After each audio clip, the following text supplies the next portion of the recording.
Titanic जहाज का मलबा देखने की चाह लेकर अटलांटिक महासागर में 13,000 फीट की गहराई में गई पनडुब्बी टाइटन नष्ट हो गई है। इस पर सवार पाकिस्तानी अरबपति सुलेमान दाऊद और उनके बेटे समेत 5 लोगों की मौत हो गई है। बचाव कर्मियों ने इस हादसे की पुष्टि की है और साथ ही ये भी कहा है कि लाशों को निकाल पाना संभव नहीं दिख रहा। इस टाइटन पनडुब्बी का पता एक रिमोट से चलने वाले जहाज ने लगाया है। बताया जा रहा है कि मलबा टाइटैनिक के मलबे से कुछ 100 फीट की दूरी पर ही पाया गया है। विशेषज्ञों का कहना है कि अटलांटिक महासागर का यह इलाका काफी रहस्यों से भरा हुआ है, जो एक तरह से अंधेरी दुनिया की तरह ही है। टाइटैनिक का मलबा अटलांटिक महासागर में 4 किलोमीटर की गहराई में स्थित है। इस इलाके को मिडनाइट जोन कहा जाता है, जहां सूर्य की रोशनी नहीं पहुंच पाती है। ऐसे में किसी अंडर वाटर व्हीकल का रास्ता भटकना आसान होता है। पनडुब्बी जिस रोशनी की मदद से आगे बढ़ती है वो कुछ मीटर तक ही होती है।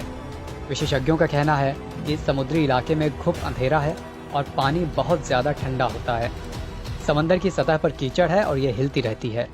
आप केवल सोनार की मदद से ही अपनी स्थिति का पता लगा सकते हैं।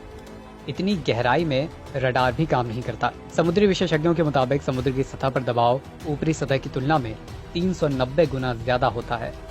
इसलिए यहाँ जाने वाली पनडुब्बी की दीवार को काफी मोटा बनाया जाता है ताकि वो दबाव को झेल सके। समुद्र के अंदर हवा और लहरों की वजह से तेज करंट भी बनता है। इससे समुद्र की सतह पर पड़े सामान की जगह भी बदल जाती है। ये दबाव कुछ वैसा ही होता है जैसे अंतरिक्ष यात्री स्पेस में जा रहे हों।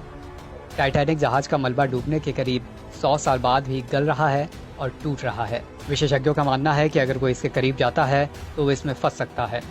एक बार कोई पनडुब्बी फंस गई तो उसका निकलना बहुत मुश्किल होता है। इस बीच तलाशी अभियान के बाद अमेरिकी अधिकारियों ने कहा कि संभवतः टाइटन सबमरीन विनाशकारी आंतरिक विस्फोट का शिकार हो गई थी। अमेरिका के खुफिया उपकरण ने इस पनडुब्बी के विस्फोट को रिकॉर्ड भी किया था। विशेषज्ञों का कहना है कि अगर इस सबमरीन के हल में कोई भी दिक्कत होगी तो वो मिली सेकेंड में ही पनडुब्बी को तबाह कर दी होगी। इस सबमरीन का यात्रा शुरू करने के 1 घंटे 45 मिनट बाद ही संपर्क टूट गया था। इसके बाद से लगातार ही पूरे समुद्र में पनडुब्बी की तलाश चल रही थी। लगातार ये खबरें आ रही थी कि पनडुब्बी में अब ऑक्सीजन की कमी लगातार होती जा रही है, ऑक्सीजन का स्तर गिरता जा रहा है। इसमें भी लगातार शंका जताई जा रही थी कि पनडुब्बी में जो भी लोग हैं उन्हें बचाया जा सकेगा या नहीं।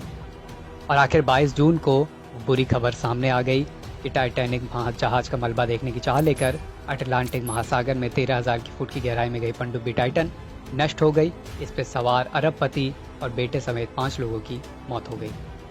एनबीटी ऑनलाइन की रिपोर्ट।